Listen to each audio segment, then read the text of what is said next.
사랑하는 성도 여러분, 혹시 지금 어렵고 힘든 시간을 보내고 계신가요? 간절히 하나님의 돌파구를 구하며 기도하지만 마치 거대한 벽에 가로막힌 것처럼 아무런 변화도 느껴지지 않을 때가 있으신가요? 사탄은 어떻게든 우리의 길을 막고 방해하며 좌절시키려 온갖 수단을 동원합니다. 이런 영적 싸움 속에서 우리는 지쳐 쓰러지며 하나님, 대체 어떻게 해야 합니까? 라고 부르짖게 됩니다. 오늘 바로 그런 여러분을 위해 예수님께서 직접 가르쳐 주신 강력한 3가지 영적 원리에 대해 나누고자 합니다. 우리가 그분과의 은밀한 곳을 우리의 진정한 안식처이자 능력의 근원으로 삼을 때 어떤 견고한 진도 무너뜨릴 수 있는 하늘의 능력을 경험하게 될 것입니다. 이 메시지가 지금 여러분에게 주시는 하나님의 살아있는 말씀이 되어 삶의 모든 영역에서 놀라운 승리를 가져다 주기를 소망합니다. 그리하여 우리 안에 계신 예수 그리스도의 이름이 영광 받으시고 온 세상이 그분을 주님으로 고백하게 되기를 간절히 기도합니다. 이 귀한 말씀을 듣기 전에 하나님의 은혜를 더 많은 이들과 나누는 마음으로 구독과 좋아요를 눌러주시면 감사하겠습니다. 여러분의 작은 실천이 누군가에게는 큰 위로와 힘이 될 수 있습니다. 주님의 이름으로 여러분을 축복합니다. 이제 함께 기도하며 따뜻하고 신선한 그분의 임재의 떡을 받으러 나아갑시다. 아멘. 아버지 하나님, 예수 그리스도의 이름으로 주님 앞에 나아갑니다. 우리에게 볼 수 있는 눈과 들을 수 있는 귀, 그리고 깨닫는 마음을 허락하여 주시옵소서. 성령 하나님, 이 시간 우리 가운데 임재하여 주셔서 잘못된 생각의 틀이나 견고한 진에 우리의 마음이 가려지거나 방해받지 않도록 지켜주시옵소서. 오직 주의 말씀 앞에 즉시 순종하며 교정받게 하시고 이 마지막 때에 우리가 승리하는 자로 일어나 세상이 주 예수님을 알게 하여 주시옵소서. 모든 이름 위에 뛰어난 이름, 예수님의 이름으로 감사하며 기도드립니다. 아멘. 우리가 신앙생활을 하면서 깊이 묵상해야 할 시편 42편에는 은밀한 곳에 거하는 자의 중심이 어떠해야 하는지가 잘 나타나 있습니다. 하나님이여 사슴이 시냇물을 찾기에 갈급함같이 내 영혼이 주를 찾기에 갈급하니이다. 바로 이것입니다. 하나님을 향한 목마름, 그분을 향한 굶주림, 내 안의 깊은 곳이 주님의 깊은 것을 향해 부르짖는 것, 이것이 바로 은밀한 곳에서의 삶의 시작입니다. 예수님께서는 산상수훈의 핵심인 마태복음 6장 6절에서 이렇게 말씀하셨습니다. 너는 기도할 때에 내 골방에 들어가 문을 닫고 은밀한 중에 계신 내 아버지께 기도하라. 은밀한 중에 보시는 내 아버지께서 갚으시리라. 우리는 모두 하나님께서 드러나게 갚아주시는 그 보상을 원합니다. 삶의 문제들이 해결되고 기도가 응답받는 기적을 갈망합니다. 하지만 우리는 그 보상이 단순히 교회에 출석하고 종교적인 언어를 배우고 사람들 앞에서 믿음 좋은 척하는 보여주기식 신앙으로는 결코 얻을 수 없다는 사실을 깨달아야 합니다. 믿는 사람들 앞에서는 거창한 믿음의 용사처럼 말하지만 정작 하나님과 단둘이 만나는 은밀한 골방에서의 삶이 텅 비어 있다면 우리는 아무것도 얻을 수 없습니다. 20세기의 위대한 신앙의 거장 스미스 위글스워스는 이렇게 말했습니다. 주님의 비밀은 그를 경외하는 자들에게 있습니다. 여기서 경외함이란 두려움과 동시에 깊은 존경과 경의를 의미합니다. 모세는 이 비밀을 아는 사람이었습니다. 그는 하나님을 경외했기에 이렇게 부르짖을 수 있었습니다. 주께서 친히 가지 아니하시려거든 우리를 이곳에서 올려보내지 마옵소서. 여러분, 이것이 바로 우리가 가져야 할 마음입니다. 하나님, 저에게 필요한 것은 눈앞의 문제 해결이나 기적 그 자체가 아닙니다. 저에게는 하나님의 임재, 바로 당신 자신이 필요합니다. 당신 없이는 단 한 걸음도 나아갈 수 없습니다. 이 고백이 우리의 삶 속에서 특히 아무도 보지 않는 곳에서 하나님을 향한 갈망으로 나타나야 합니다. 때로 우리의 신앙은 다른 사람들의 중보기도에만 의존하는 것처럼 보일 때가 있습니다. 위급한 상황이 닥치면 겨우 5초짜리 짧은 기도를 드리고 그 기도의 초점마저도 온통 문제에만 맞춰져 있지 하나님 그분께 맞춰져 있지 않습니다. 그러나 모세의 기도는 달랐습니다. 그의 기도는 하나님의 임재가 세상과 우리를 구별짓는 유일한 기준임을 선포하는 것이었습니다. 예수님께서 이방인들처럼 기도하지 말라고 하신 이유도 여기에 있습니다. 그들의 기도는 첫째는 사람에게 보이려는 목적이었고 둘째는 오직 자신의 필요를 채우는 데에만 집중되어 있었습니다. 하지만 우리의 마음의 중심은, 우리의 깊은 부르짖음은 아버지, 우리가 아버지를 더 알기 원합니다가 되어야 합니다. 우리의 초점이 더 이상 필요가 아니라 하나님 그분 자신이 될 때 우리는 비로소 은밀한 곳에서의 삶을 발전시켜 나갈 수 있습니다. 그때부터 우리의 모든 공적인 신앙생활은 이 은밀한 삶에서 흘러나오는 자연스러운 결과가 될 것입니다. 물론 다른 성도들이 당신과 함께 기도하고 당신을 위해 서주는 것은 매우 강력하고 귀한 일입니다. 하지만 그것이 하나님 앞에서 우리가 져야 할 개인적인 책임을 대신해 줄 수는 없습니다. 이 시대의 풍성한 은밀한 곳의 삶을 사는 것은 선택이 아닌 필수입니다.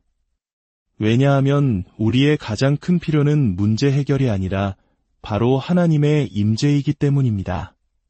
하나님, 당신의 임재를 거두어 가지 마옵소서.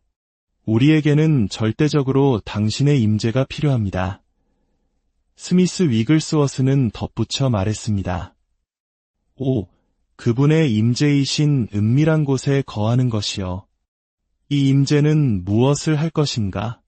그것은 우리가 하나님이 말씀하신 모든 것을 감히 믿도록 만들고 약속을 붙잡도록 도울 것이다. 하나님이 우리 안에 너무나 깊이 내주하여 우리는 하나님의 능력이 되어 사망이 승리에 삼켜질 때까지 그 능력 안에 거하게 될 것이다. 그렇습니다. 우리가 마침내 주님 앞에 서는 그날까지 우리는 매일 그분의 임재와 동행하며 걸어갑니다. 영광의 소망이신 그리스도께서 여러분 안에 거하심을, 그 놀라운 임재를 매일 더욱 깊이 인식하게 되기를 축복합니다. 과거 이스라엘 백성들을 생각해 보십시오. 하나님께서 그들의 역사에 개입하셨을 때 모든 것이 변했습니다. 하나님의 임재가 그들 가운데 있었기에 그들은 더 이상 세상에서 가장 작은 민족이 아니라 모든 민족 중에 가장 위대한 민족, 거룩한 백성이 될 수 있었습니다. 마찬가지로 우리가 하나님의 임재 안에 거할 때 우리는 더 이상 과거의 나약한 자아로 살아가지 않습니다. 우리는 스스로를 보잘것없는 존재로 여기는 대신 그분의 임재 안에서 우리가 정복자보다 더 나은 자여 하나님의 아들과 딸임을 깨닫게 됩니다. 우리의 생각은 더 이상 필요에 머물지 않고 오직 하나님 그분을 향한 존귀함으로 가득 차게 됩니다. 예수님께서 가르쳐 주신 두 번째 핵심 열쇠는 바로 우리가 은밀한 곳에서 베푸는 자가 되어야 한다는 것입니다. 마태복음 6장 3절과 4절에서 예수님은 말씀하십니다. 너는 구제할 때에 오른손이 하는 것을 왼손이 모르게 하여 내 구제함을 은밀하게 하라. 은밀한 중에 보시는 너의 아버지께서 갚으시리라. 예수님께서 두 번째로 강조하십니다. 은밀한 곳에서 행할 때 드러나는 보상이 있다고 말입니다. 우리 중 많은 사람들에게는 이 드러나는 보상, 즉 돌파구가 필요합니다. 예수님께서는 그 열쇠를 우리에게 주고 계십니다. 첫째는 하나님 아버지를 추구하는 친밀한 교제로서의 기도 생활이었고, 둘째는 바로 베푸는 삶입니다. 물론 우리는 씨앗을 심고 11조를 드리고 헌금을 합니다. 그것은 선한 일입니다. 하지만 중요한 질문은 이것입니다. 우리의 베풀미 은밀한 곳에서 하나님과의 교제로부터 흘러나오는 것인가? 하나님, 저는 사람들에게 보이기 위해 이 일을 하는 것이 아닙니다. 저는 오직 당신께 먼저 드립니다. 제가 당신을 사랑함을 알기 원하고 이 땅에서 당신의 목적과 당신의 몸된 교회를 향한 저의 사랑을 나타내고 싶기 때문입니다. 스미스 위글스워스는 이렇게 말했습니다. 은밀한 곳에는 발길질도 악한 성질도 짜증도 없다. 전능하신 분의 임재, 하나님의 덮으심 아래 거하는 동안 그 모든 것은 쓸려나간다. 그렇습니다. 은밀한 곳에서는 우리의 동기 자체가 시험받습니다. 하나님은 단순히 우리의 행동만을 보시는 것이 아니라 마음 깊은 곳을 살피십니다. 왜냐하면 깊음이 깊음을 부르기 때문입니다. 만약 우리가 진정으로 내 존재의 깊은 곳에서부터 하나님을 부르짖는다면 하나님은 우리 마음의 가장 깊은 동기까지 살피실 것입니다. 우리가 믿는 진리는 반드시 시험을 받습니다. 하나님은 우리를 교정하고 정화시키기 위해 우리의 숨은 동기를 드러내십니다. 순결함에는 능력이 있기 때문입니다. 하나님은 우리의 베품과 우리가 하는 모든 일이 진실로 그분의 얼굴을 구하는 마음으로 행해지기를 원하십니다. 하나님은 베푸는 자에게 더 많은 것을 주시기를 기뻐하시는 분입니다. 우리가 기꺼이 드릴 때 하나님은 우리 마음에 그분이 원하시는 것을 심어주기 시작하십니다. 그리고 우리가 그것을 내어드릴 때 그분은 우리에게 다시 부어주십니다. 생명을 부어주시고 귀한 약속들을 부어주시고 우리를 변화시켜 주십니다. 우물가의 여인을 기억하십니까? 예수님은 대화를 시작하기 위해 내게 물을 좀 달라고 말씀하셨습니다. 그녀가 반응하며 드리기 시작했을 때 예수님은 그녀에게 다시 돌려주실 수 있었습니다. 하나님은 씨 뿌리는 자에게 씨를 주십니다. 우리 아버지가 베푸시는 분이시기에 믿는 자로서 우리의 삶 또한 베푸는 삶이 되어야 합니다. 그러나 중요한 것은 어떻게 베푸느냐입니다. 우리는 은밀한 곳에서 베푸는 자들입니다. 하나님, 제가 당신을 너무나 사랑하기에 드립니다. 이것은 저의 예배이며 당신을 향한 존경과 사랑의 표현입니다. 세 번째 열쇠는 바로 금식입니다.